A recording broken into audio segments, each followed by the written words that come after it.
সকালে বাজারে গিয়ে নিয়ে এসেছে। আজ আমি গিয়েছিলাম ওর সাথে মাছ বাজারে, গিয়েছিলাম জল ভরতে। তো জল ভরে আনার পথে ওর সাথে বাজার থেকে গিয়ে মাছ নিয়ে এসেছি, ছোট্ট ছোট্ট বাটা মাছ। অনেকদিনই এরকম বাটা মাছ খাওয়া হয়নি, একটু বড় সাইজ হলে ভালো হতো, একটু ছোট্ট সাইজ হয়ে গেছে। তবু ওই বাটা মাছ দিয়ে রয়েছে, কচু আছে, আমার শ্বশুরমশাই কচু পাঠিয়েছে, ওই ছোট ছোট গুঁড়ো কচু বলে না, ওই গুঁড়ো কচু পাঠিয়েছে। তো ওই দিয়ে করব বাটা মাছের ঝোল।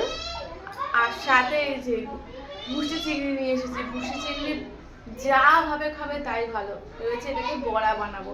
তাই 10 টাকার মতো 100 গ্রাম ভুসি চিংড়ি নিয়ে এসেছি, আর সাথে বাটা মাছ। আজ দুপুরে রান্না হবে ভুসি চিংড়ির বড়া, আর সাথে হবে কচু দিয়ে আলু দিয়ে বাটা মাছের ঝোল।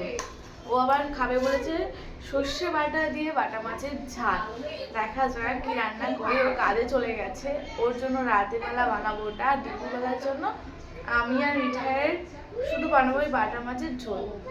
মাছগুলো কেটে গুছিয়ে ধুয়ে ফেলি, আর তারপর ঝটপট রান্না করে ফেলি। চলে এসো সবাই আমাদের বাড়ি, নেমন্তন্ন রইল তোমাদের বাটা মাছের ঝোল খাবো কচু আলু দিয়ে। চলো রান্না বসাতে হবে, তাড়াতাড়ি করে কাজগুলো সেরে নিয়েছি। এবার রান্না করার জন্য মাছটা প্রথমে কেটে নেব, সবজিগুলো কাটবো, ভাতের জল বসিয়ে দেব, দিয়ে রান্নাটা তাড়াতাড়ি করে